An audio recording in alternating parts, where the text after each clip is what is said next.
Hi hello friends, welcome back to my channel Kavya lifestyle blog in Kannada. ಎಲ್ಲರೂ ಹೇಗಿದ್ದೀರಾ? ಎಲ್ಲರೂ ಚೆನ್ನಾಗಿದ್ದೀರಾ ಅಂತ ಭಾವಿಸ್ತೀನಿ. ನಾನು ಕೂಡ ಚೆನ್ನಾಗಿದ್ದೀನಿ. ಸೊ ಇವತ್ತಿನ ವಿಡಿಯೋನಲ್ಲಿ ನಾನು ನಿಮ್ಮ ಜೊತೆ ಶೇರ್ ಮಾಡ್ಕೊಬೇಕು ಅಂತಿರೋ ವಿಷಯ ಬಂದು ನನ್ನ ಲೈಫಲ್ಲಿ ನನಗೆ ತುಂಬಾ ಸ್ಪೆಷಲ್ಲು. ಸೊ ಈ ವಿಷಯನ ಶೇರ್ ಮಾಡ್ಕೋಬೇಕು ಅಂತ ತುಂಬ ದಿವಸದಿಂದ ಅನ್ಕೋತಾ ಇದ್ದೆ. But this is the day ಅಂತ ಅನ್ನಿಸ್ತು. ಯಾಕೆ ಅಂದರೆ ಇವತ್ತು ಮದರ್ಸ್ ಡೇ. ಎಲ್ಲರಿಗೂ happy happy happy happy mother's day. ನನಗಂತೂ ತುಂಬಾ ಖುಷಿ ಆಗ್ತಾ ಇದೆ. ಆ ಖುಷಿಗೆಲ್ಲ ಕಾರಣ ನನ್ನ ಮಗನೇ. ಸೊ ಅವನ ಹಿಸ್ಟ್ರಿ, ಅವನ ಪಾಸ್ಟ್, ಅವನಿಗೆ ಗೊತ್ತಿಲ್ಲದೆ ಇರೋವಂತಹ ಅವನ ಪಾಸ್ಟ್ ಬಗ್ಗೆ ನಿಮ್ಮ ಜೊತೆ ಶೇರ್ ಮಾಡ್ಕೊಳ್ಳೋಣ ಅಂದ್ಕೊಂಡಿದ್ದೀನಿ ಇವತ್ತು. ಅಂದರೆ ನನ್ನ ಮದರ್ಹುಡ್ ಜರ್ನಿ ಬಗ್ಗೆ ನಿಮ್ಮ ಜೊತೆ ಶೇರ್ ಮಾಡ್ಕೋಬೇಕು ಅಂದ್ಕೊಂಡಿದ್ದೀನಿ. ಸೊ ನೋಡ್ಬಿಡೋಣವಾ ಯಾವ್ಯಾವ ರೀತಿ ಕಷ್ಟಗಳನ್ನು ನಾನು ಅನುಭವಿಸಿದೆ ಮತ್ತು ಯಾವ್ಯಾವ ರೀತಿ ಸಂತೋಷಗಳನ್ನು ನಾನು ಅನುಭವಿಸಿದೆ ಅನ್ನೋದ್ರ ನಿಮ್ಮ ಜೊತೆ ಶೇರ್ ಮಾಡ್ಕೋತೀನಿ. ಗೊತ್ತಲ್ಲ, ಮರಿದ ನನ್ನ ಚಾನಲ್ನ ಸಬ್ಸ್ಕ್ರೈಬ್ ಮಾಡ್ಕೊಳ್ಳಿ, ಲೈಕ್, ಶೇರ್, ಕಮೆಂಟ್ ಮಾಡಿ, ವಿಡಿಯೋನ ಕೊನೆ ತನಕ ನೋಡಿ ಅಂತ ಕೇಳ್ಕೊತೀನಿ. ಇಷ್ಟ ಆದರೆ ಫ್ರೆಂಡ್ಸ್ ಆ್ಯಂಡ್ ಫ್ಯಾಮ್ಲಿಗೆ ಶೇರ್ ಮಾಡಿ ಸಪೋರ್ಟ್ ಮಾಡೋಕ್ಕೆ ಹೇಳಿ. ಸೊ ಬನ್ನಿ ಈಗ ವಿಡಿಯೋ ಒಳಗಡೆಗೆ ಹೋಗೋಣ. ಫ್ರೆಂಡ್ಸ್, ನನ್ನ ಪುಟಾಣಿ ಕಂದ, ನನ್ನ ಮಗ, ನಾವು ಪ್ರೀತಿಯಿಂದ ಬುಜ್ಜಿ ಅಂತ ಕರಿತೀವಿ. ನಮ್ಮ ಬುಜ್ಜಿ ಹಿಸ್ಟ್ರಿ ಆಗಿರ್ಬೋದು, ಅವನನ್ನು ನಾನು ಪಡಿಯೋಕ್ಕೆ ಎಷ್ಟು ಕಷ್ಟಪಟ್ಟಿದ್ದೀನಿ ಅನ್ನೋದನ್ನು ನನ್ನ ಜೊತೆ ಇವತ್ತು ಶೇರ್ ಮಾಡ್ಕೋತಾ ಇದ್ದೀನಿ. ಸೊ ಇವತ್ತು mother's day. Happy mother's day to all.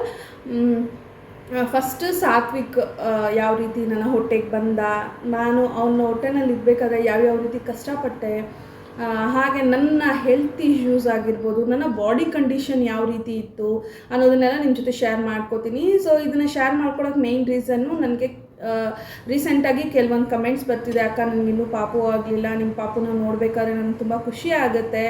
So ನನಗೂ ಬೇಗ ಪಾಪು ಆಗಬೇಕು ಅಂತ ದೇವರಲ್ಲಿ ಕೇಳ್ಕೊಳ್ಳಿ. ಸೊ ಅದಕ್ಕೋಸ್ಕರ ನಾನು ಯಾವ ರೀತಿ ಡಯಟ್ ಇರೋದಾಗಿರ್ಬೋದು, ಏನಾದರೂ ಡಾಕ್ಟರ್ ಕನ್ಸಲ್ಟ್ ಆಗಿರ್ಬೋದು, ಯಾವ ರೀತಿ ಮಾಡಬೇಕು ಅಂತ ನಿಮಗೆ ಗೊತ್ತಿದ್ರೆ ನನಗೆ ತಿಳಿಸ್ಕೊಡಿ ಅಂತ ಎಲ್ಲ ತುಂಬ ಕಮೆಂಟ್ಸ್ ಬರ್ತಾ ಇದೆ. ಸೊ ನಾನು ಅದ್ರ ಬಗ್ಗೆ ಎಕ್ಸ್ಪ್ಲೈನ್ ಮಾಡಿದ್ದೀನಿ ಕೂಡ, ಲೈಕ್ Q&A ಕ್ವಶನ್ ವಿಡಿಯೋ ಹಾಕಿರ್ಬೇಕಾದ್ರೆ ಎಕ್ಸ್ಪ್ಲೈನ್ ಕೂಡ ಮಾಡಿದ್ದೀನಿ. ಸೊ ನಾನು ಒಬ್ಬೊಬ್ಬರು ಬಾಡಿ ಟೈಪ್ ಒಂದೊಂದು ಥರ ಇರುತ್ತೆ. ಸೊ ಪ್ಲೀಸ್ ಡಾಕ್ಟರ್ನ ಕನ್ಸಲ್ಟ್ ಮಾಡಿ ಅಂತ ಹೇಳಿ ನಾನು ಇನ್ಫಾರ್ಮ್ ಕೂಡ ಮಾಡಿದ್ದೀನಿ. ಸೊ ಈಗ ನನ್ನ ನಾನು ಪಡೆಯೋದಕ್ಕೆ ಯಾವ್ಯಾವ ರೀತಿ ಕಷ್ಟಪಟ್ಟಿದ್ದೀನಿ, ಯಾವ ರೀತಿ ನಾನು ಬಾಡಿ ಕಂಡೀಷನ್ನ ಮೇಂಟೈನ್ ಮಾಡಿದೆ, ಏನೇನೆಲ್ಲ ಆಯಿತು ಅನ್ನೋದನ್ನು ನಿಮ್ಮ ಜೊತೆ ಎಕ್ಸ್ಪ್ಲೇನ್ ಮಾಡ್ತೀನಿ ನಾನು.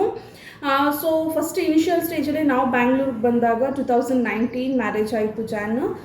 2019 ಜೂನಲ್ಲಿ ನಾವು ಬ್ಯಾಂಗ್ಳೂರಿಗೆ ಬಂದ್ವಿ. ಬ್ಯಾಂಗ್ಳೂರಿಗೆ ಬಂದಮೇಲೆ ನನಗೆ ಜಾಬ್ ಸಿಕ್ತು. ಬ್ಯಾಂಗ್ಳೂರಿಗೆ ಬಂದಿದ್ದು 2 ಡೇಸ್ಗೆಲ್ಲ ನನಗೆ ಜಾಬ್ ಸಿಕ್ತು. ಜಾಬ್ ಸಿಕ್ಕಿದಾದ್ಮೇಲೆ ನೈಟ್ ಶಿಫ್ಟ್ ಸಿಕ್ತು. ಫಸ್ಟೇ ನೈಟ್ ಶಿಫ್ಟ್ ಸಿಕ್ತು. ಸೊ ನಮಗೂ ಪಾಪು ಇಲ್ಲ, ನಾವು ಬ್ಯಾಂಗ್ಳೂರಿಗೆ ಬಂದಿದ್ದೀವಿ. ಬ್ಯಾಂಗ್ಳೂರಲ್ಲಿ ಗೊತ್ತು ಹೆಂಗಿರುತ್ತೆ ಎಕ್ಸ್ಪೆನ್ಸಸ್ ಅಂತ ಹೇಳಿ, ಇನ್ಕಮ್ಗಿಂತ ಎಕ್ಸ್ಪೆನ್ಸಸ್ಸೇ ಜಾಸ್ತಿ ಇರುತ್ತೆ. ಸೊ ನಾವಿಬ್ಬರು ಕಪ್ಪಲ್ ಇರೋದಾಗಿದ್ರೂ ರೆಂಟ್ ಪೇ ಮಾಡಬೇಕು, ವಾಟರ್ ಬಿಲ್ಲು, ಎಲೆಕ್ಟ್ರಿಸಿಟಿ ಆಗಿರ್ಬೋದು, ಮನೆ ಮೇಂಟೆನೆನ್ಸು ಎಲ್ಲ ಇಬ್ಬರೇ ಮಾಡೋದ್ರಿಂದ ಓಕೆ ನೈಟ್ ಶಿಫ್ಟ್ ಹೋಗೋಕ್ಕೆ ಓಕೆ ಅಂತ ಹೇಳಿ ಹಸ್ಬೆಂಡ್ ಹೇಳಿದ್ರು. ಅವರು ಅಷ್ಟೇ ಕೆಲಸ ಮಾಡ್ತಾಯಿದ್ರು. ಆವಾಗ ಅವ್ರು ಬೆಳಗ್ಗೆ ಎಲ್ಲ ಕೆಲಸ ಮಾಡ್ಕೊಂಡ್ಬಂದು ನೈಟ್ ಮನೆಯಲ್ಲಿ ನಿದ್ದೆ ಮಾಡ್ತಾಯಿದ್ರು. ನಾನು ನೈಟೆಲ್ಲ ಕೆಲಸ ಮಾಡ್ಕೊಂಡು ಬಂದು ಬೆಳಗ್ಗೆ ಮನೆಯಲ್ಲಿ ನಿದ್ದೆ ಮಾಡ್ತಾಯಿದ್ದೆ. ನಮ್ಮಿಬ್ಬರ ಮಧ್ಯೆ ಒಂದು ಕನೆಕ್ಟಿವಿಟಿನೇ ಇರಲಿಲ್ಲ ಅಂತಲೇ ಹೇಳ್ಬೋದು. ಆಮೇಲೆ ಸಡನ್ನಾಗಿ ನನಗೆ ನೈಟ್ ಶಿಫ್ಟ್ ಸಿಕ್ತಲ್ಲ, ಹಾಗೆ ನನಗೆ ಸ್ವಲ್ಪ ಕಷ್ಟ ಆಯಿತು. ಸೊ ನಾನು ಯಾವತ್ತೂ ನೈಟ್ ಶಿಫ್ಟ್ ಜಾಬ್ಸ್ ಎಲ್ಲ ಮಾಡಿರಲಿಲ್ಲ. First time night shift job ಮಾಡ್ತಿರೋದ್ರಿಂದ ನನಗೆ ಹೆಲ್ತ್ ಇಶ್ಯೂಸ್ ಬರೋಕ್ಕೆ ಸ್ಟಾರ್ಟ್ ಆಯಿತು. ಸೊ ವೆಯ್ಟ್ ಇನ್ಕ್ರೀಸ್ ಆಗೋಕ್ಕೆ ಸ್ಟಾರ್ಟ್ ಆಯಿತು. ವೆಯ್ಟ್ ಗೇನ್ ಆಗ್ತಾಯಿದ್ದೆ ನಾನು. ಫಸ್ಟು ತುಂಬ ನಾನು ಸಣ್ಣ ಇದ್ದೆ. ನಾನು ಇಲ್ಲಿ ಹಾಕ್ತೀನಿ ನೋಡಿ ಎಷ್ಟು ಸಣ್ಣ ಇದ್ದೆ ಅಂತ ಹೇಳಿ. ಸೊ ನಾನು ಮ್ಯಾರೇಜ್ ಆದಮೇಲೂ ಸಣ್ಣ ಇದ್ದೆ. ಆ್ಯಕ್ಚುಲಿ ಮ್ಯಾರೇಜ್ ಆದಮೇಲೆ ಒಂದು 5 to 10 kgs ವಿಮೆನ್ಸು ದಪ್ಪ ಹಾಗೆ ಹಾಕ್ತಾರೆ. ಹಾರ್ಮೋನಲ್ ಚೇಂಜಸ್ಸಿಂದ ವೆಯ್ಟ್ ಇನ್ಕ್ರೀಸ್ ಆಗುತ್ತೆ. ನನಗೂ ಹಾಗೆ ಇನ್ಕ್ರೀಸ್ ಆಯಿತು. 7 kgs ಇನ್ಕ್ರೀಸ್ ಆಗಿತ್ತು. ಅದಾದಮೇಲೆ ನನಗೆ ವೆಯ್ಟ್ ಲಾಸ್ ಮಾಡಬೇಕು ಅಂತ ನಾನು ಟ್ರೈ ಮಾಡ್ತಾ ಇದ್ದೆ. ಅಷ್ಟರೊಳಗಡೆ ನನಗೆ ನೈಟ್ ಶಿಫ್ಟ್ ಜಾಬ್ ಸಿಕ್ಕಿದ್ರಿಂದ ಸರಿಯಾಗಿ ಊಟ ಮಾಡ್ತಿರ್ಲಿಲ್ಲ, ನೀರು ಕುಡಿತಿರ್ಲಿಲ್ಲ, ನಿದ್ದೆನೂ ಸರಿಯಾಗಿರ್ತಿರ್ಲಿಲ್ಲ. ಈ ಕಾರಣದಿಂದ ನನ್ನ ಬಾಡಿ ತುಂಬಾ ಅಬ್ನಾರ್ಮಲ್ ಆಗೋಯಿತು. ಸೊ ನೈಟ್ ಶಿಫ್ಟ್ ಜಾಬ್ ಹೋಗೋರಿಗೆ ಇದೆಲ್ಲ ಗೊತ್ತೇ ಇರುತ್ತೆ, ಎಷ್ಟು ಫೇಸ್ ಮಾಡಬೇಕು ಅಂತ ಹೇಳಿ. ಸೊ ಟ್ರಾವ್ಲಿಂಗ್ ಆಗಿರ್ಬೋದು, ಎಲ್ಲ ಒಂದೊಂದು ಸರಿ ಹೆಡೇಕ್ ಎಲ್ಲ ಬರ್ತಾಯಿತ್ತು, ಕಣ್ಣೆಲ್ಲ ನೋಯ್ತಾಯಿತ್ತು. ಈ ಥರ ಎಲ್ಲ ಫುಲ್ ಬಾಡಿ ಪ್ರಾಬ್ಲಮ್ ಸ್ಟಾರ್ಟ್ ಆದಾಗ ನನಗೆ ಬೇಬಿ ಹಾಕೋದು ಕೂಡ ಸ್ವಲ್ಪ ಡಿಲೇ ಆಗ್ತಾ ಬಂತು ನನಗೆ. ಅದಾದಮೇಲೆ ಹಾಸ್ಪಿಟಲ್ಗೆ ಕನ್ಸಲ್ಟ್ ಮಾಡಿದ್ವಿ ನಾವು, ಈ ಥರ ಬೇಬಿ ಆಗೋದಕ್ಕೆ ಏನೇನೆಲ್ಲ ಸ್ಟೆಪ್ಸ್ ತೊಗೊಬೇಕು, ಯಾವ ರೀತಿ ಫುಡ್ನ ಮೇಂಟೈನ್ ಮಾಡಬೇಕು, ಯಾವ ರೀತಿ ಬಾಡಿನ ಮೇಂಟೈನ್ ಮಾಡಬೇಕು ಅನ್ನೋದನ್ನು ನಾನು ಕನ್ಸಲ್ಟ್ ಮಾಡಿದೆ ಡಾಕ್ಟರ್ ಹತ್ರ. ಡಾಕ್ಟರ್ ಹೇಳಿದ ಒಂದೇ ವಿಷಯ, ಸೊ ನೀನು ಅಬ್ನಾರ್ಮಲ್ ವೆಯ್ಟ್ ಗೇನ್ ಆಗಿದೆಯಾ, so you need to be in diet, first ಡಯಟ್ನ ಮೇಂಟೈನ್ ಮಾಡಬೇಕು, ವೆಯ್ಟ್ ರೆಡ್ಯೂಸ್ ಮಾಡಬೇಕು ಅಂತ ಹೇಳಿದ್ರು. ಅದೇ ರೀತಿ ನಾನು ವೆಯ್ಟ್ನ ಕೂಡ ರೆಡ್ಯೂಸ್ ಮಾಡಿದೆ. ಸೊ ಎಕ್ಸಾಕ್ಟಾಗಿ ಯಾವ ವೆಯ್ಟಲ್ಲಿದ್ದೆ, ಎಷ್ಟು ವೆಯ್ಟ್ ಡಿಕ್ರೀಸ್ ಮಾಡಿದೆ ಅನ್ನೋದು ಶ್ಯೋರ್ಲಿ ನನಗೆ ಗೊತ್ತಿಲ್ಲ, but I lose a weight decrease ಮಾಡಿದಾದಮೇಲೆ ಡಾಕ್ಟರ್ ಹೇಳಿದ್ರು, ಸೊ ನಿಮಗೆ ಏನಾದರೂ ಫ್ಯಾಮಿಲಿ ಪ್ಲ್ಯಾನಿಂಗ್ ಇದೆಯಾ, 2 to 3 years ತನಕ ನೀವೇನಾದರೂ ಬೇಬಿನ ಬೇಡ ಅಂತ ಅಂದ್ಕೊಂಡಿದ್ದೀರಾ, ಆರ್ ಇವಾಗಲೇ ಪಾಪು ಆದರೆ ಪರವಾಗಿಲ್ವಾ ಅಂತ ಕೇಳ್ತಿದ್ರು. ನನಗೂ ಸ್ವಲ್ಪ ಫ್ಯಾಮಿಲಿ ಕಡೆಯಿಂದ 3 years ಆಗಿತ್ತು. ಆ್ಯಕ್ಚುಲಿ 2021 ಸಾತ್ವಿಕ್ ಉದ್ದ, 2020 ಟೈಮಲ್ಲಿ ನಾನು ಡಾಕ್ಟರ್ ಹತ್ರ ಹೋಗಿದ್ದು. Like 1 year to 1.5 year difference ಅಂತಲೇ ಹೇಳ್ಬೋದು. ಸೊ ಅದಕ್ಕೋಸ್ಕರ ನಾನು ಓಕೆ ನಾವು ಇವಾಗ ರೆಡಿ ಇದ್ದೀವಿ ಪಾಪು ಮಾಡ್ಕೊಳ್ಳೋದಕ್ಕೆ ಅಂತ ಇನ್ಫಾರ್ಮ್ ಮಾಡಿದ್ದಾದಮೇಲೆ ಡಾಕ್ಟರ್ ಹೇಳಿದರು, so I will give you 3 month treatment. So 3 month treatment ಅಂತ ಅಂದರೆ ನನಗೆ ಇದು ಸೈಂಟಿಫಿಕ್ಕಾಗಿ ನಾನು ಹೇಳ್ತಾ ಇದ್ದೀನಿ ನಿಮಗೆ, ಓವರೀಸ್ ಬಂದು ನನಗೆ it's not in a proper size. ಅಂದರೆ ಈಗ ಒಂದು ಗರ್ಭಚೀಲ ಇರುತ್ತಲ್ಲ, ಗರ್ಭಚೀಲ ಬಂದು ಇಷ್ಟು ಜಾಗ ಇರಬೇಕು ಗರ್ಭಚೀಲದಲ್ಲಿ ಅಂತ ಇರುತ್ತೆ. ಸೊ ಅಷ್ಟು ಜಾಗ ಇದ್ದರೆ ಮಾತ್ರನೇ ಪಾಪು ಇರೋಕ್ಕಾಗೋದು. ಸೊ ನನಗೆ ಗರ್ಭಚೀಲ ಅನ್ನೋದು ಬಂದು ತುಂಬಾ ಚಿಕ್ಕದಾಗಿತ್ತು, ದೊಡ್ಡದಿರಲಿಲ್ಲ. ಬಾಡಿ ಮಾತ್ರ ದಪ್ಪ ಆಗಿದೆ, ಬಟ್ ಓವರಿ ಮಗು ಇರೋವಂತಹ ಜಾಗ ಏನಿರುತ್ತೆ ಅದು ನನಗೆ ತುಂಬ ಚಿಕ್ಕದಾಗಿತ್ತು. ಸೊ ಅದಕ್ಕೆ ಟ್ರೀಟ್ಮೆಂಟ್ ಮಾಡಿದ್ರು, ಟ್ಯಾಬ್ಲೆಟ್ಸ್ ಕೊಡ್ತಿದ್ರು. ನಾನು ಒಂದೊಂದು ದಿವಸಕ್ಕೆ ಬೆಳಗ್ಗೆ 4, ಮಧ್ಯಾಹ್ನ 4, ಸಂಜೆ 4 ಆ ಥರ ಟ್ಯಾಬ್ಲೆಟ್ಸ್ ತಿಂತಿದ್ದೆ. ಹಾಗೆ ವೀಕ್ಲಿ ಒನ್ಸು ನನಗೆ ಇಂಜೆಕ್ಷನ್ ಮಾಡ್ತಿದ್ರು. ಸೊ ಬ್ಲಡ್ಡೆಲ್ಲ ತುಂಬಾ ಡಿಕ್ರೀಸ್ ಆಗೋಗಿತ್ತು ನನಗೆ. ಸೊ ಬಾಡಿ ಇದೆ, ಅಂದರೆ ದಪ್ಪ ಇದ್ದೀನಿ, ನನಗೆ ಬ್ಲಡ್ ಇಲ್ಲ. ನನ್ನ ನೋಡೋರೆಲ್ಲನೂ ಇಷ್ಟು ಬೇಗ ಅದೇಗೆ ಇಷ್ಟು ದಪ್ಪ ಅದೇ ಅಂತ ಹೇಳ್ತಿದ್ರು, ಬಟ್ ನನಗೆ ಬಾಡಿನಲ್ಲಿ ಬ್ಲಡ್ಡೇ ಇಲ್ಲ. ಡಾಕ್ಟರ್ ಹೇಳಿದ್ರು, ನಿನ್ನ ಬಾಡಿನಲ್ಲಿ ವಾಟರ್ ಕಂಟೆಂಟ್ ಎಷ್ಟಿರಬೇಕೋ ಅದಕ್ಕಿಂತ ಜಾಸ್ತಿ ಇದೆ, ಬ್ಲಡ್ ಕಂಟೆಂಟ್ ಎಷ್ಟಿರಬೇಕೋ ಅದಕ್ಕಿಂತ ಕಡಿಮೆ ಇದೆ ಅಂತ ಹೇಳಿ ಇನ್ಫಾರ್ಮ್ ಮಾಡಿದ್ರು. So I decided that time. So madam ಬಂದು ತುಂಬಾ ಸಪೋರ್ಟಿವ್ ಆಗಿದ್ದರು. ಕೆಲವೊಬ್ಬರು ಏನು ಮಾಡ್ತಾರೆ ಅಂತಾರೆ, ಬೈದು ಬಿಡ್ತಾರೆ. ಏನಾದರೂ ಕ್ವೆಶನ್ ಕೇಳೋಕ್ಕೋದ್ರೆ, ಈಗ ಇರುತ್ತಲ್ಲ ಪರ್ಸ್ನಲ್ ಕ್ವೆಶನ್ಸ್ ಆಗಿರ್ಬೋದು, ಮತ್ತು ನಮ್ಮ ತಲೆಯಲ್ಲಿ ಏನಾದರೂ ಒಂದೊಂದು ಡೌಟ್ ಬರ್ತಾನೇ ಇರುತ್ತೆ.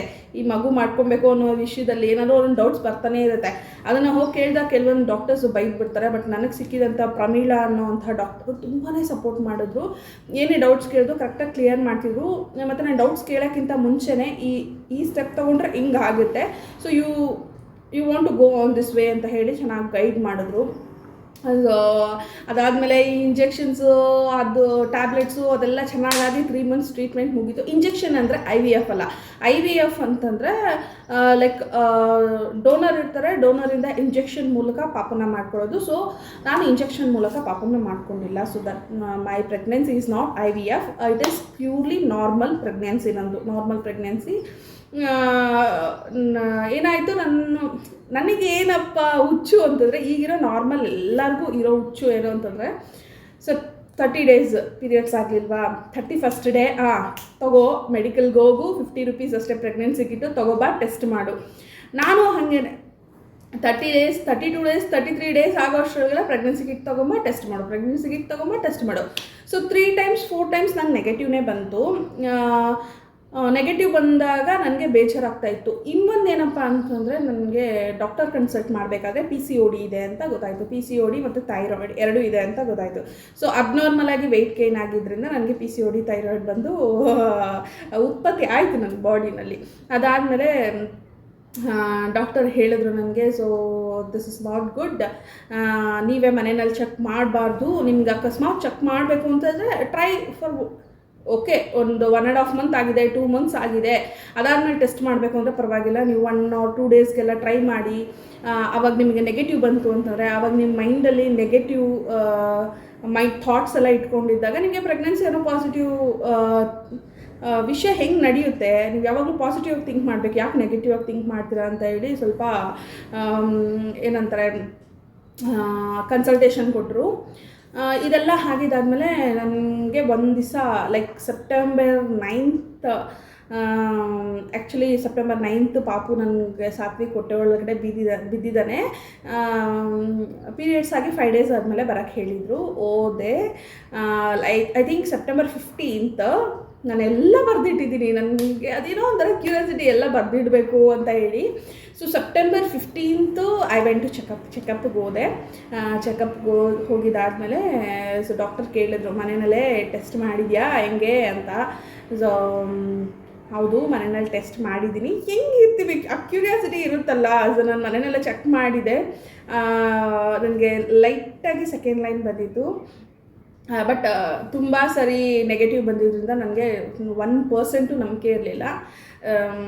ಸೊ ಸೆಪ್ಟೆಂಬರ್ 15th ಆಮೇಲೆ ಡಾಕ್ಟರ್ ಮತ್ತೆ ಟೆಸ್ಟ್ ಮಾಡಿದ್ರು, ಯೂರಿನ್ ಟೆಸ್ಟ್ ಮಾಡಿದಾದಮೇಲೆ so it came out positive.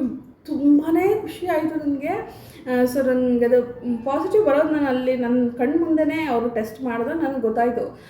But I mean shock, ತುಂಬ ಶಾಕಲ್ಲಿದ್ದೀನಿ. ಸೊ ಮನೆಯಲ್ಲಿ ಟ್ರೈ ಮಾಡಿದಾಗ ಲೈನ್ ಬರಲೇ ಇಲ್ಲ, ಮತ್ತು ಈಗ ಟ್ರೈ ಮಾಡಿದ್ರೆ ಬರ್ತಾಯಿದೆ. Actually early morning pregnancy test ಮಾಡಬೇಕು ಅಂತಾರಲ್ಲ, ನಾನು ಟೆಸ್ಟ್ ಮಾಡಿದ್ದು ಮಧ್ಯಾಹ್ನ. ಅರ್ಲಿ ಮಾರ್ನಿಂಗ್ ಟೆಸ್ಟ್ ಮಾಡಿದೆ, ನನಗೆ ಬರಲಿಲ್ಲ. ಮಧ್ಯಾಹ್ನ ಟೆಸ್ಟ್ ಮಾಡಿದೆ, ಆಗ ನನಗೆ ಕ್ಲೀನಾಗಿ ಲೈನ್ ಬಂದಿತ್ತು. So I am very confused, full ಶಾಕಲ್ಲಿ ನಿಂತ್ಕೊಂಡಿದ್ದೆ. ಆಮೇಲೆ ಡಾಕ್ಟರ್ ಹತ್ರ ಹೋದೆ. ನರ್ಸ್ ಬಂದು ಡಾಕ್ಟರ್ ಹತ್ರ ಹೇಳಿದ್ರು, so ma'am she is pregnant ಅಂತ. ಆಮೇಲೆ ಮ್ಯಾಮ್ಗೂ ಖುಷಿ ಆಯಿತು. ಸೊ 3 monthsದಿಂದ ಟ್ರೈ ಮಾಡ್ತಾಯಿದ್ದಿದ್ದು, ಮ್ಯಾಮ್ಗೆ ಗೊತ್ತಿತ್ತಲ್ಲ. ಸೊ ಅವರು ತುಂಬ ಖುಷಿಪಟ್ಟರು. ಸೊ ಹೇಳಿದ್ರು, ಕಾವ್ಯ ಯು ಆರ್ ಪ್ರೆಗ್ನೆಂಟ್, ಇವಾಗಲೇ ಮನೆಯಲ್ಲಿ ಯಾರಿಗೂ ಹೇಳಬೇಡಿ, ಒಂದು 3 months ತನಕ ವೆಯ್ಟ್ ಮಾಡಿ, ಈಗ ಸೆಪ್ಟೆಂಬರು, ಡಿಸೆಂಬರ್ ಆರ್ ಜಾನ್ವರಿ ಟೈಮಲ್ಲಿ ನೀವು ಮನೆಯಲ್ಲಿ ಅನೌನ್ಸ್ ಮಾಡಿ, ಸಡನ್ನಾಗಿ ಹೇಳೋಕ್ಕೆ ಹೋಗಬೇಡಿ. ಸೊ ನಿಮಗೆ PCOD ಥೈರಾಯ್ಡ್ ಇರೋದ್ರಿಂದ ನಾವು ಬೇಬಿನ ಚೆಕ್ ಮಾಡಬೇಕಾಗತ್ತೆ. ಸೊ ಬೇಬಿ ಡೆವಲಪ್ ಆಗಬೇಕಾದ್ರೆ ಚೆಕ್ ಮಾಡಬೇಕಾಗತ್ತೆ.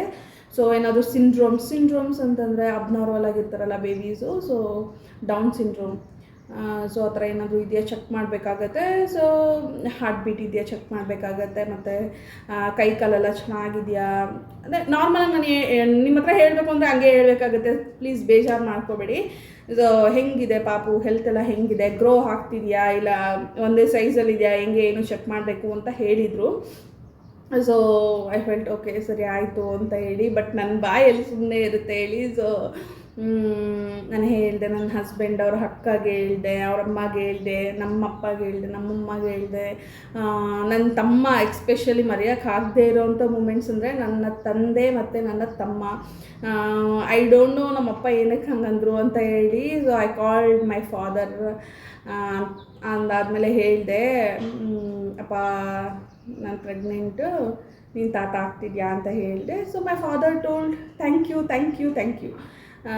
So I don't know why he told thank you ಅಂತ. But that moment I won't forget. ಆಮೇಲೆ ನನ್ನ ತಮ್ಮ ಕಾಲ್ ಮಾಡಿ ನನಗೆ ಹೇಳಿದೆ, ಸೊ ವಿನು ನೀನು ಮಾವ ಆಗ್ತಾಯಿದ್ಯಾ ಅಂತ.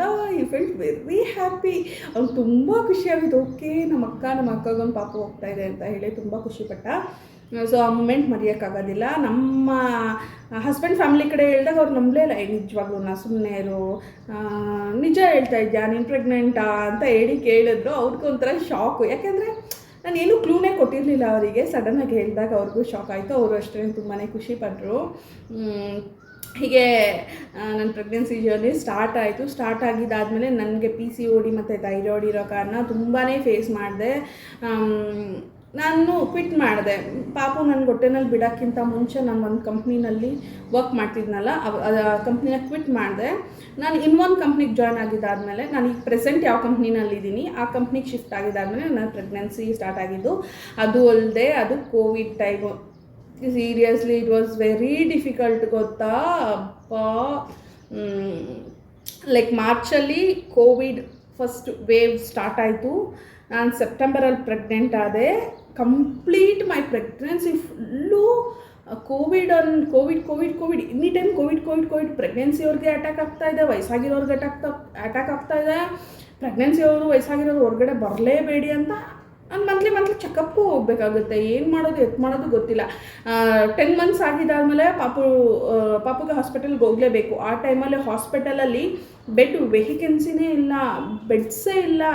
ಏನು ಮಾಡೋದು ಎತ್ತು ಮಾಡಬೇಕು ಅನ್ನೋದು ಒಂದು ಗೊತ್ತಾಗ್ತಾ ಇಲ್ಲ. ಎಲ್ಲಿ ನೋಡಿದ್ರು ಕೋವಿಡ್ ಪೇಷಂಟ್ಸೇ ಇದ್ದರು. ಎಲ್ಲಿ ನೋಡಿದ್ರು ಸತ್ತಿರೋ ಜನರಿಗೋಸ್ಕರ ಮನೆಯವರು ಗೋಳಾಡೋ ಅಂತಹ ಸಾಂಗ್ಸ್ ಆಗಿರ್ಬೋದು. ನೀವು ತುಂಬ ನಾವು ನೋಡಿದ್ದೀವಿ ಆ ಕೋವಿಡ್ ಟೈಮಲ್ಲಿ ಎಷ್ಟು ಜನ ಎಷ್ಟು ಕಷ್ಟಪಟ್ಟರು, ನಮ್ಮ ಸರೌಂಡಿಂಗಲ್ಲೆಲ್ಲ ಏನೇನು ಆಯಿತು, ಹೆಂಗಿತ್ತು ಎನ್ವೈರ್ಮೆಂಟು, ಯಾರೆಲ್ಲ ಎಷ್ಟೆಷ್ಟು ಕಷ್ಟಪಟ್ಟರು ಅದೆಲ್ಲ ನೋಡಿದ್ದೀವಿ. ಸೊ ಆ ಟೈಮಲ್ಲಿ ನಮಗೆ ತರಕಾರಿ ಅಂಗಡಿ ಸರಿಯಾಗಿ ಸಿಗ್ತಾಯಿಲ್ಲ, ಫ್ರೂಟ್ಸ್ ಅಂಗಡಿ ಸರಿಯಾಗಿ ಇರ್ತಾ ಇರಲಿಲ್ಲ, ತುಂಬಾ ಕಷ್ಟ ಆಗ್ತಿತ್ತು. ಆ ಟೈಮಲ್ಲೂ ನನ್ನ ಹಸ್ಬೆಂಡು ತುಂಬಾ ಕೇರ್ ಮಾಡಿದ್ರು ನನಗೆ. ತಾಯಿತನ ಅನ್ನೋದು ಒಂದು ಸ್ಪೆಷಲ್ ಮೂಮೆಂಟ್ ಅಂತಲೇ ಹೇಳ್ಬೋದು. ಸೊ ಪ್ರೆಗ್ನೆನ್ಸಿ ಆಗಿದ ತಕ್ಷಣ ಆ ಒಂದು 10 months ಎಷ್ಟು ಚೆನ್ನಾಗಿ ನೋಡ್ಕೋತಾರೆ ಅಂದರೆ ನಮ್ಮ ಕಾಲು ಕೆಳಗಡೆನೂ ಬೀಳೋದಿಲ್ಲ, ಅಷ್ಟು ಸೂಪರಾಗಿ ನೋಡ್ಕೊತಾರೆ. ಅದಾದಮೇಲೆ ಚೆನ್ನಾಗಿ ನೋಡ್ಕೊತಾ ಇದ್ದಾರೆ. ಬಟ್ ಆಗಿನ್ನೂ ತುಂಬ ಸ್ಪೆಷಲು, ಫಸ್ಟ್ ಪ್ರೆಗ್ನೆನ್ಸಿ ಬೇರೆ ಅಲ್ವಾ. ಸೊ ತುಂಬಾ ಸ್ಪೆಷಲು, ತುಂಬ ಚೆನ್ನಾಗಿ ನೋಡಿಕೊಂಡ್ರು ನನ್ನನ್ನು. ನಾನಂತೂ ಫುಲ್ ಹ್ಯಾಪಿ. ಸೊ ನನ್ನ ಪಾಪು ಆಗ್ತಾಯಿದೆ. ನನ್ನ ಮೈಂಡಲ್ಲಿ ಇದ್ದಿದ್ದು ಒಂದೇ ವಿಷಯನೇ, ಸೊ ಯಾವ ಪಾಪು ಆದರೂ ಪರವಾಗಿಲ್ಲ, ಆರೋಗ್ಯ ಆಯುಷು ಇರಬೇಕು, 2 ಇರಬೇಕು ನನಗೆ. ಆರೋಗ್ಯ ಫಸ್ಟ್ ಮೇಯ್ನ್, ಓಕೆನಾ. ಆ ಮಗುನ ನಾವು ಹೆಂಗೆ ಬೆಳಿತೀವೋ, ನಾವು ಹೆಂಗೆ ಬೆಳೆಸ್ತೀವೋ ಹಂಗೆ ಮಕ್ಕಳು ಬೆಳೆಯುತ್ತೆ ಅಲ್ವಾ. ಹುಟ್ಟಬೇಕಾದ್ರೆ ಆಯುಷು ಆರೋಗ್ಯದಿಂದ ಹುಟ್ಬೇಕು. ನಂಗೆ ಅದೊಂದೇ ಗರ್ಲ ಬಾಯ ಏನೂ ಇಲ್ಲ ನನ್ನ ಥಿಂಕಿಂಗು. ಬಟ್ ನಮ್ಮ ಫ್ಯಾಮ್ಲಿ ಕಡೆ, ನನ್ನ ಹಸ್ಬೆಂಡ್ ಫ್ಯಾಮ್ಲಿ ಕಡೆ ಅವರು ಎಕ್ಸ್ಪೆಕ್ಟ್ ಮಾಡಿದರು ಬಾಯ್ ಬೇಬಿ ಬೇಕು, ಗರ್ಲ್ ಬೇಬಿ ಬೇಕು ಅಂತ ಎಕ್ಸ್ಪೆಕ್ಟ್ ಮಾಡಿ. ಅಂದರೆ ಕೆಲವೊಬ್ಬರು ಚೂಸಿ ಮಾಡ್ತಾರಲ್ವ. ಸೊ ನಂಗೆ ಗರ್ಲ್ ಬೇಬಿ ಬೇಕು, ನನಗೆ ಬಾಯ್ ಬೇಬಿ ಬೇಕು, ಬಾಯ್ ಬೇಬಿನೇ ಆಗೋದು, ಗರ್ಲ್ ಬೇಬಿನೇ ಆಗೋದು ಅಂತ ಹೇಳಿ ಅವರವ್ರು ಜಸ್ಟ್ ಡಿಸ್ಕಷನ್ ಇದ್ದೇ ಇರುತ್ತೆ. ಒಂದು ಪ್ರೆಗ್ನೆನ್ಸಿ ಹುಡುಗಿ ಮನೆಯಲ್ಲಿ ಇದ್ದಾಳೆ ಅಂತಂದರೆ ಅವ್ರ ಮನೆಯಲ್ಲಿರೋಂಥವ್ರ ಮಧ್ಯೆ ಅವರು ಆ ಬೆಲ್ಲಿ ಸೈಜ್ನ ನೋಡಿ ಆಗಿರ್ಬೋದು, ಇಲ್ಲ ನಮ್ಮ ಬಾಡಿ ಶೇಪ್ ಆ ಪ್ರೆಗ್ನೆನ್ಸಿನಲ್ಲಿ ಹೆಂಗಿರುತ್ತೆ ಅನ್ನೋದನ್ನ ನೋಡಿ ಆಗಿರ್ಬೋದು, ಅವ್ರು ಒಂಥರ ಗೆಸ್ ಮಾಡ್ತಿರ್ತಾರೆ ಗರ್ಲ್ ಬೇಬಿ ಬಾಯ್ ಬೇಬಿ ಅಂತ. ಈ ಥರ ಎಲ್ಲ ಫುಲ್ ಡಿಸ್ಕಷನ್ ಹೋಗ್ತಾ ಇತ್ತು. The final day is near to me. So ಟ್ರೀಟ್ಮೆಂಟ್ಗೆಲ್ಲ ಹೋಗ್ತಾಯಿದ್ದೆ ಕರೆಕ್ಟಾಗಿ. ನನಗೆ ಜೂನ್ 19th ಬಂದು ಡೇಟ್ನ ಕೊಟ್ಟಿದ್ರು. ಜೂನ್ 19th ನಿಮ್ಗೆ ಡೆಲಿವರಿ ಆಗುತ್ತೆ ಅಂತ. ಜೂನ್ 19th ಮುಂಚೆ ಒನ್ ಡೇ ಬಿಟ್ಟು ಚೆಕಪ್ಪಿಗೆ ಬಾ ಅಂತ ಅಂದರು. ಸೊ ನಾನು ಜೂನ್ 12th ಚೆಕಪ್ಪಿಗೆ ಹೋಗಿದ್ದೆ. ಆಮೇಲೆ ಜೂನ್ 13, 14 ಸ್ಕಿಪ್ ಮಾಡಿದೆ. 15th ವರೆಗೆ ಕೇಳಿದ್ರು. 15th ನಾನು ಚೆಕಪ್ಗೆ ಹೋಗಿದ್ದೀನಿ. ಸೊ ಸರ್ವಿಕ್ಸ್ ಓಪನ್ ಆಗ್ತಾಯಿದೆ, ಅಡ್ಮಿಂಟ್ ಆಗಿ ಅಂತ ಹೇಳಿಬಿಟ್ರು. Full shock. ನಾನು ಏನು ಪ್ರಿಪೇರ್ ಮಾಡ್ಕೊಂಡಿಲ್ಲ. ನನಗಿನ್ನೂ 4 days 5 days ಇದೆಯಲ್ಲ, ಸರಿ ಓಕೆ. ನಾನು ಹಾಸ್ಪಿಟಲ್ ಬ್ಯಾಗೆಲ್ಲ ಪ್ರಿಪೇರ್ ಮಾಡಿ ಇಟ್ಕೊಂಡಿದ್ದೆ, ಯಾವಾಗ ಬೇಕಾದರೂ ಎಮರ್ಜೆನ್ಸಿ ಬರ್ಬೋದು ಅಂತ ಹೇಳಿ. Hospital bags all I kept prepared. But ನಂಗೆ ಅದೊಂದು ಭಯ ಮೈಂಡಲ್ಲಿ. ಸೀನ್ ಸಡನ್ನಾಗಿ ಬರೋಕ್ಕೆ ಹೇಳ್ತಿದ್ರಲ್ಲ, ಹಂಗಾರೆ ನನಗೆ ಡೆಲಿವರಿನ ನಾಳೆ ಪಾಪುನ ನೋಡ್ತೀನ ಅನ್ನೋ ಒಂದು ಇದು ಮೈಂಡಲ್ಲಿ. ನಾನು ನಮ್ಮ ಅತ್ತೆ ಬಂದು ಹಾಸ್ಪಿಟಲ್ಗೆ ಹೋಗಿದ್ವಿ. ನಾನು ಅತ್ತೆಗೆ ಹೇಳಿದೆ, ಅತ್ತೆ ಇವತ್ತು ಅಡ್ಮಿಂಟ್ ಆಗಬೇಕಂತೆ ಅಂತ. ಅವ್ರಿಗೂ ಶಾಕು. ಹೌದಾ, ಇವತ್ತು ಅಡ್ಮಿಂಟ್ ಆಗಬೇಕಾ, ಮತ್ತು ಎಲ್ಲಿ, ನಮ್ಮ ಯಜಮಾನ್ರಿಗೂ ಹೇಳಲಿಲ್ಲ. ಅವರು ಕೆಲ್ಸಕ್ಕೆ ಹೋಗಿದ್ರು ಅವತ್ತು. ನಾನು ನಮ್ಮ ಅತ್ತೆ ಇಬ್ಬರು ಹಾಸ್ಪಿಟಲ್ಗೆ ಹೋಗಿದ್ದು, ಯಜಮಾನ್ರಿಗೆ ಕೆಲ್ಸಕ್ಕೆ ಹೋಗಿದ್ರು. ಸೊ ಹಂಗಾರೆ ಅವ್ರಿಗೆ ಕಾಲ್ ಮಾಡಿ ಹೇಳ್ಬೇಕಂತಂದ್ರೆ ನಾನು ಫಸ್ಟು ಡಾಕ್ಟರ್ ಹತ್ರ ಹೋದೆ. ಸೊ ಎಷ್ಟೊತ್ತು ಇವಾಗಲೇ ಅಡ್ಮಿಂಟ್ ಆಗಬೇಕಾ, ಇಲ್ಲ ಮಧ್ಯಾಹ್ನ ಬಂದು ಅಡ್ಮಿಂಟ್ ಆಗ್ಬೋದು ಅಂತ ಕೇಳಿದ್ದಕ್ಕೆ ಡಾಕ್ಟರ್ ಹೇಳಿದರು, ಸೊ ನಿನಗೆ ಡೆಲಿವರಿ ಆಗೋಕ್ಕಿಂತ ಮುಂಚೆ ನಿನಗೆ ಏನು ಇಷ್ಟ ಆಗುತ್ತೋ ಅದನ್ನು ಮನೆಗೆ ಹೋಗು, ಚೆನ್ನಾಗಿ ಊಟ ಮಾಡ್ಕೊಂಡು ಒಂದು 2 hours ಬಂದು ಅಡ್ಮಿಂಟ್ ಆಗು ಅಂತ ಹೇಳಿದ್ರು. ಓಕೆ. ನನಗೆ ನನ್ನ ಚೆಕಪ್ ಮಾಡಿಸ್ಕೊತಿದ್ದ ಹಾಸ್ಪಿಟಲ್ಗೆ ಡಿಸ್ಟೆನ್ಸ್ ತುಂಬಾ ಹತ್ತಿರ ಇದೆ. ಸೊ ಅದರಿಂದ ನಾನು ಟ್ರಾವೆಲ್ ಮಾಡ್ಕೊಂಡು ಮನೆಗೆ ಬಂದಿದ ತಕ್ಷಣ ನಾನು ಇನ್ಫಾರ್ಮ್ ಮಾಡಿದೆ. ನನ್ನ ಹಸ್ಬೆಂಡಿಗೆ ಕಾಲ್ ಮಾಡಿ ಇನ್ಫಾರ್ಮ್ ಮಾಡಿದೆ. ಸೊ ಇವತ್ತು ಅಡ್ಮಿಂಟ್ ಆಗಬೇಕಂತೆ ಹೇಳಿದ್ದಾರೆ. ನಾನು ಮಾರ್ನಿಂಗ್ 9 o'clock ಚೆಕಪ್ಪಿಗೆ ಹೋಗಿದ್ದಿದ್ದು. ಸೊ 1 o'clock ಅಡ್ಮಿಂಟ್ ಆಗೋಕ್ಕೆ ಹೇಳಿದ್ದಾರೆ. ಸೊ ನೀನು ಬಂದ್ಬಿಡು ಅಂತ ಹೇಳಿದೆ. ಸೊ ಅವ್ರು ಹಾಫ್ ಡೇ ರಜೆ ಹಾಕ್ಕೊಂಡು ಮನೆಗೆ ಬಂದುಬಿಟ್ರು. ಮನೆಗೆ ಬಂದಿದ್ದಾದಮೇಲೆ ನನ್ನ ಹಸ್ಬೆಂಡ್ ಫ್ರೆಂಡ್ಸ್ಗೆ ಕಾಲ್ ಮಾಡಿಬಿಟ್ಟು ಕಾರ್ ತೊಗೊಂಬಾ ಅಂತ ಹೇಳಿ ಕಾರಲ್ಲಿ ಎಲ್ಲ ಹಾಸ್ಪಿಟಲ್ ಬ್ಯಾಗ್ಸು ಮತ್ತು ನಮ್ಮ ಅತ್ತೆ, ನನ್ನ ಹಸ್ಬೆಂಡು, ನನ್ನ ತಮ್ಮ ನಾವೆಲ್ಲ ಹೋದ್ವಿ. ಹೋಗಿದ್ದಾದಮೇಲೆ ಹಾಸ್ಪಿಟಲಲ್ಲಿ ಅಡ್ಮಿಂಟ್ ಆದಮೇಲೆ ಅವರ ತುಂಬಾ ಪ್ರೊಸೀಜರ್ಸ್ ಇರುತ್ತೆ. ಅದನ್ನೆಲ್ಲ ನಾವು ಅನುಭವಿಸಿದಾಗಲೇ ಅದು ಚೆನ್ನಾಗಿರೋದು. ಅದನ್ನು ಓಪನ್ ಆಗಿ ಸೋಷಿಯಲ್ ಮೀಡಿಯಾನಲ್ಲಿ ಹೇಳೋಕ್ಕೆ ತುಂಬ ಜನ ಟ್ರೈ ಮಾಡಲ್ಲ. ಯಾಕೆಂತಂದರೆ ತುಂಬ ಹೇಳ್ದಾಗ ತುಂಬ ಜನ ಭಯ ಬಿದ್ದುಬಿಡ್ತಾರೆ ಪ್ರೆಗ್ನೆಂಟ್ ಇರೋರು. ಹಾಗಂತೇನು ಅದೇನು ತುಂಬಾ ವರ್ಸ್ಟ್ ಕಷ್ಟ ಆಗಿರೋಂಥ ಪ್ರೋಸೆಸ್ ಅಲ್ಲ. ಎಲ್ಲರೂ ಅವ್ರ ಜೀವನದಲ್ಲಿ ಹೆಣ್ಮಕ್ಳು ಅದನ್ನು ಗೋತ್ರು ಮಾಡಲೇಬೇಕು. ಕಷ್ಟ ಇರೋ ಪ್ರೊಸೆಸ್ಸೇ, ಬಟ್ ಅದನ್ನ ನಾವೆಲ್ಲ ಗೋತ್ರು ಮಾಡಲೇಬೇಕಾಗುತ್ತೆ. ಸೊ ಹೋದ್ವಿ, ಅವ್ರ ಪ್ರೊಸೀಜರ್ಸ್ ಏನೇನಿದೆಯೋ ಎಲ್ಲ ಆಯಿತು. ಮತ್ತು ಏನು ಡಾಕ್ಯುಮೆಂಟ್ಸ್ ಎಲ್ಲ ಪ್ರಿಪೇರ್ ಮಾಡಿಕೊಂಡು, ಡಾಕ್ಯುಮೆಂಟ್ಸ್ ಸಿಗ್ನೇಚರ್ ಆಗಿರ್ಬೋದು ಎಲ್ಲ ಆಯಿತು. ಎಲ್ಲ ಆಗಿದ್ದಾದಮೇಲೆ ನನ್ನ ಹಸ್ಬೆಂಡು ಕೆಳಗಡೆ ಇಡಿಸಿದ್ರು, ನನ್ನನ್ನು ಮತ್ತೆ ಮಾತ್ರ ಹಾಸ್ಪಿಟಲ್ ಒಳಗಡೆ ಇಡಿಸಿದ್ರು. ಒಳಗಡೆ ಇಡಿಸಿದಾದ್ಮೇಲೆ ನಾವು ವೆಯ್ಟ್ ಮಾಡ್ತಾನೆ ಇದ್ದೀವಿ. ಹಾಸ್ಪಿಟಲ್ ಡ್ರೆಸ್ ಹಾಕ್ಕೊಂಡಿದ್ದೀನಿ, ನಾನು ಆ ಫೋಟೋಸ್ ಎಲ್ಲ ಇಲ್ಲಿ ಆ್ಯಡ್ ಮಾಡ್ತೀನಿ ನಿಮಗೆ. ಹಾಸ್ಪಿಟಲ್ ಡ್ರೆಸ್ ಹಾಕ್ಕೊಂಡಿದ್ದೀನಿ.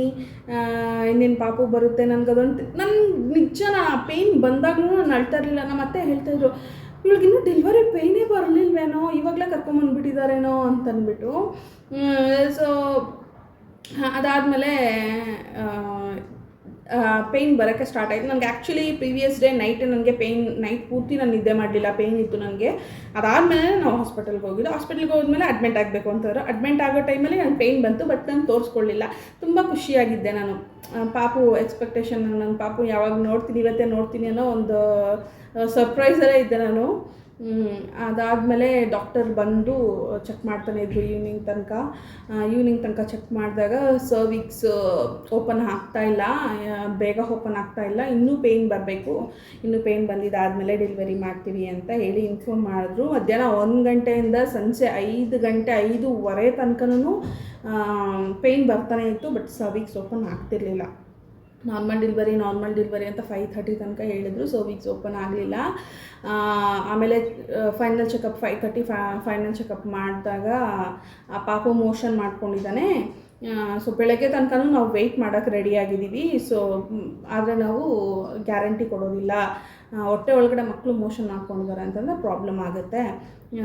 ICU ಅಲ್ಲಾದರೂ ಇಡಬೇಕಾಗುತ್ತೆ ಪಾಪುನ, ಇಲ್ಲ ಇನ್ಕ್ಯುಬೇಟ್ರಲ್ಲಾದರೂ ಇಡಬೇಕಾಗುತ್ತೆ, ಇಲ್ಲಾಂತಂದರೆ ನಾವು ಟ್ರಸ್ಟೇ ಮಾಡಲ್ಲ ಅಂತ ಹೇಳಿದ್ರು. ಸೊ ಆ ಮೂಮೆಂಟ್ ಬಂದು 1 ಗಂಟೆನಿಂದ 5:30 ತನಕ ಖುಷಿಯಾಗಿದ್ದಿದ್ದು ನನಗೆ 5:30ನಿಂದ ಕಣ್ಣಲ್ಲಿ ನೀರು ಅಂದರೆ ನೀರು, ಫುಲ್ ಅಳ್ತಾ ಕೂತಿದ್ದೆ ನಾನು. ಏನು ಹಿಂಗೆ ಹೇಳ್ತಿದಾರಲ್ಲ, ಇದೇನು ನಂಬಬೇಕಾ ನಂಬಾರ್ದಾ? ಯಾಕಂದರೆ ಡಾಕ್ಟರ್ ಯಾವತ್ತೂ ಸುಳ್ಳು ಹೇಳಲ್ಲ, ಅವರು ಇರೋವಂತಹ ಕಂಡೀಷನ್ನ ನೋಡಿ ಹೇಳ್ತಾರಲ್ವ. ಸೊ ಓಕೆ, ಇವ್ರು ನಮ್ಗೆ ಸೆಕೆಂಡ್ ಚಾನ್ಸ್ ಕೊಡ್ತಿದ್ದಾರೆ, ಪಾಪ ಮೋಷನ್ ಮಾಡ್ಕೊಂಡಿದ್ದಾನೆ ಅಂತಂದಾಗ ತುಂಬ ರಿಸ್ಕ್ ತೊಗೊಬಾರ್ದಲ್ವಾ ಅಂತಂದ್ಬಿಟ್ಟು ಓಕೆ ಅಂತ ಹೇಳಿ ಸಿಸೇರಿಯನ್ಗೆ ಡಾಕ್ಯುಮೆಂಟ್ಸ್ ಎಲ್ಲ ಸೈನ್ ಮಾಡಿದ್ವಿ. ಸೈನ್ ಮಾಡಿದ್ದಾದಮೇಲೆ ನನ್ನ ಹಸ್ಬೆಂಡ್ಗೆ ಏನೋ ಒಂದು ಕಾಲ್ ಬಂತು, ಕೆಳಗಡೆ ಹೋದರು, ನನ್ನನ್ನು ಒಳಗಡೆ ಕರ್ಕೊಂಡು ಹೋಗಿದ್ರು. ನನಗವಾಗ ನನ್ನ ಹಸ್ಬೆಂಡ್ನ ನೋಡಲಿಲ್ವಲ್ಲ ಅನ್ನೋ ಚಿಂತೆ ನನಗೆ ಮನಸ್ಸಲ್ಲಿತ್ತು. ಯಾಕಂದರೆ ನಾನು ಒಳಗಡೆ ಹೋದ್ಮೇಲೆ ಹೊರಗಡೆ ಬರ್ತೀನೋ ಬರಲ್ವೋ ಅನ್ನೋ ಒಂದು ಮೈಂಡಿಗೆ ಬಂದುಬಿಟ್ಟಿತ್ತು ನನಗೆ. ಸೊ ನನ್ನ ಹಸ್ಬೆಂಡ್ ನಾನು ಒಳಗಡೆ ಹೋಗ್ಬೇಕಾದ್ರೆ ಇರಲಿಲ್ಲ. ಅವರು ಆಮೇಲೆ ತುಂಬ ಫೀಲ್ ಮಾಡಿದ್ರು, ಅಯ್ಯಯ್ಯೋ ನಾನು ಇಲ್ವಲ್ಲ, ಒಂದು ಕಾಲ್ ಬಂತು, ಒಂದು ಸೈಡ್ಗೆ ಹೋಗೋಷ್ಟರೊಳಗಡೆ ಕರ್ಕೊಂಡು ಹೋಗ್ಬಿಟ್ಟಿದ್ದಾರೆ ಅಂತ ಹೇಳಿ ಫೀಲ್ ಮಾಡಿದ್ರು ಅವರು. ಅದಾದಮೇಲೆ ಒಳಗಡೆ ಹೋಗಿದ್ದಾದಮೇಲೆ ನನಗೆ ಅನಸ್ತೀಶಿಯಾ ಹಾಕಿದ್ರು. ನಾನು ಸ್ವಲ್ಪ ದಪ್ಪ ಇದ್ದೆ, ನಾನು ಫೋಟೋಸ್ನ ಆ್ಯಡ್ ಮಾಡ್ತೀನಿ. ಸೊ ನಾನು ಸ್ವಲ್ಪ ದಪ್ಪ ಇದ್ದಿದ್ದರಿಂದ ನನಗೆ ಅನಸ್ತೀಶಿಯಾ ಕೊಡೋಕ್ಕೂ ತುಂಬಾ ಕಷ್ಟ ಆಯಿತು. 2 to 3 ಟೈಮ್ಸ್ ನನಗೆ ಇಂಜೆಕ್ಟ್ ಮಾಡಬೇಕಾಯಿತು ಅನಸ್ತೀಶಿಯಾ. ಸರಿಯಾಗಿ ನಮಗೆ ಪೊಸಿಷನ್ ಸಿಗಲಿಲ್ಲ ಅಂತ ಸಮಥಿಂಗ್ ಏನೋ ಮಾತಾಡ್ತಿದ್ರು ಡಾಕ್ಟರ್ಸು. ಅದಾದಮೇಲೆ ಓಕೆ, ನನಗೆ ಮೈಂಡ್ ಮಾತ್ರ ಆ್ಯಕ್ಟಿವ್ ಆಗಿತ್ತು, ಸ್ವಲ್ಪ ಮಾತಾಡೋಕ್ಕಾಗ್ತಿತ್ತು, ಕಣ್ಣೆಲ್ಲ ಆಡ್ಸೋಕ್ಕಾಗ್ತಿತ್ತು, ಬಟ್ ಕಂಪ್ಲೀಟ್ ಬಾಡಿ ಪ್ಯಾರಲೈಸ್ಡ್. ನನಗೆ ಏನೂ ನೆನಪಿಲ್ಲ, ಕೈ ಕಾಲು ಏನೂ ಅಲ್ಲಾಡಿಸ್ಲಿಲ್ಲ ನಾನು. ಆಮೇಲೆ ಒಂದು 5 to 7 ಮೆಂಬರ್ಸ್ ಇದ್ದರು ಅಂದ್ಕೊತೀನಿ ಆಪ್ರೇಷನ್ ಥಿಯೇಟರ್ ಒಳಗಡೆ. ಆಪ್ರೇಷನ್ ಮಾಡಿದ್ರು. ಕಿವಿ ಎಲ್ಲ ಕೇಳಿಸ್ತಾ ಇದೆ, ಕಣ್ಣೆಲ್ಲ ಕಾಣಿಸ್ತಾ ಇದೆ. ಸೊ ಫಸ್ಟ್ ಅವರು ಪಾಪುನ ಎತ್ತಿದ ತಕ್ಷಣ ಡಾಕ್ಟರ್ಸ್ ಮಾತಾಡಿದ ವಿಷಯ, ಅಯ್ಯೋ ಡಾಕ್ಟರ್ ಇನ್ನೊಂದು 5 minutes ಆಗಿದ್ರು ನಾನು ತುಂಬಾ ಪ್ರಾಬ್ಲಮ್ ಆಗೋಗ್ತಿತ್ತು, ಈ ವಿಷಯ ಅಷ್ಟೇ. ಆ ವಿಷಯ ಕೇಳಿದಾಗ ನನಗದು ಫಸ್ಟ್ ಕಿವಿಗೆ ಬಿದ್ದಾಗ ಫುಲ್ಲು ಅಳ್ತಾನೇ ಇದ್ದೆ ನಾನು. ಅದೊಂದು ರೀತಿಯಾದ ಎಮೋಷನ್ ಮೂಮೆಂಟ್ ಅಲ್ವಾ. ಸೊ ನಂಗೆ ಅಳು ಬರ್ತದೆ.